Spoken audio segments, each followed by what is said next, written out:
What's up, everyone? What's going on? It's Lugo back again with Fat to Fit Day 89. And today we have some leg training. Uh, Today is the usually my easiest training day of the week because it's legs and SSB pause. But I've been trying to make this day like a little bit actively harder because I feel like it was too easy. And I don't want like a too easy training day just for just because of preference. But these SSBs are getting pretty hard. I'm starting to get into like uh I wouldn't say close to my squat because this is like 185. And I think right now my eights on squats are like in the 230s.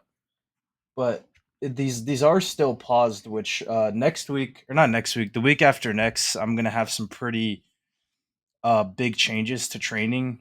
So my deadlifts, I'm gonna go from stiff bar to deadlift bar.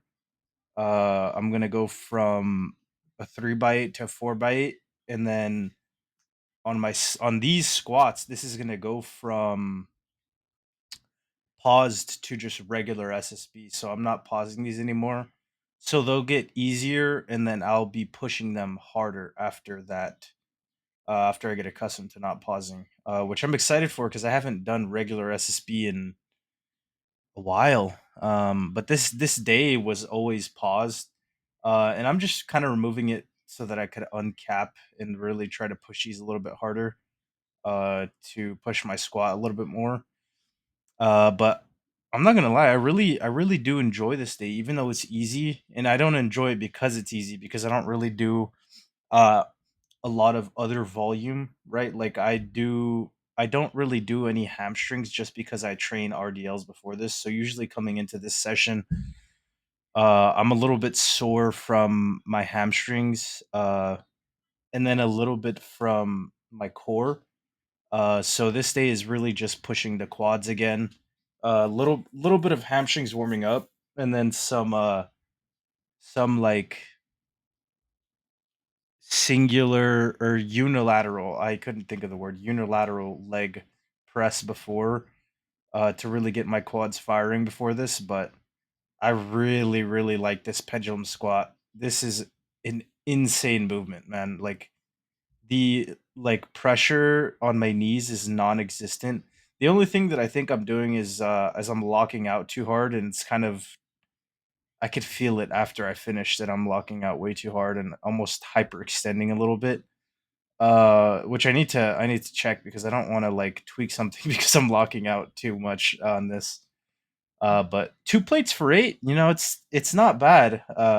Coming back to squatting movements, and given that this is like my third or fourth week on this movement, two plates, not bad. And 90 pounds, especially this being such a quad dominant movement, like I don't really get a lot of these movements where I could just totally target my quads and I don't feel any knee pressure at all. Like that's really not like, or that's really rare for me. It's the reason why I don't do a lot of hack squats. It's the reason why I didn't do leg press for a long time because I really had to be honest, it was really hard because I really had to slow the movement down to keep the focus on my quads and not on my tendons.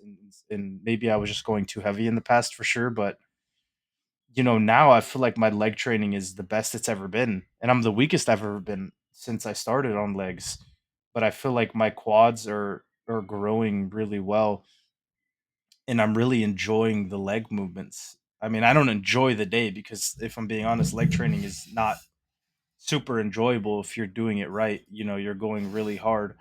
And I understand completely why some people have shitty legs and why people don't train legs because to have good legs, if you're not a genetic outlier for legs, it's fucking hard. Like especially if your quads are a bad body part, which for me I don't believe they are. I've always been able to grow pretty, good legs in my opinion. Uh Maybe besides hamstrings, but if you're somebody who's not a genetic outlier for quads, like you're gonna have to work really fucking hard, and you already have to work really hard to get good quads. So it's kind of easier to just not do it, especially if you're not somebody that's going for good legs. Because honestly, a lot of people, like a lot of guys, when they think of aesthetics and looking good, they're really just looking at the upper body, and that's just the truth. Like a lot of people aren't looking at quads when they're looking at aesthetics. At least not like the majority of the male population.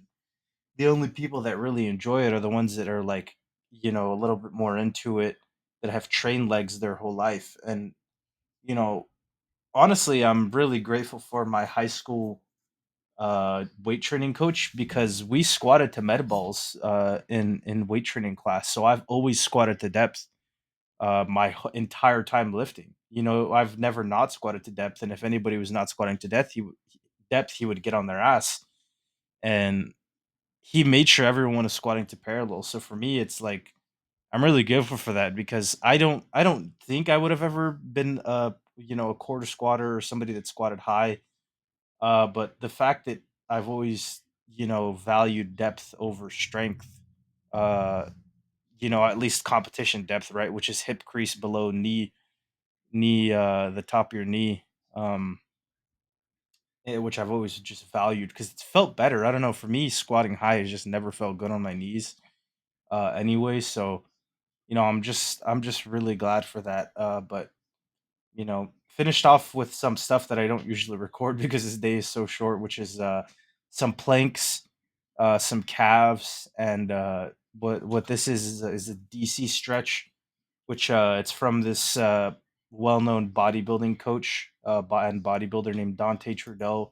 And a DC stretch is just stretching your muscles under a load. So you just pick a weight that's obviously not going to injure you, and you do like a weighted stretch. And I really enjoy doing this for calves, and I might branch out to try doing it for some other stuff. But for now, it's probably not not that.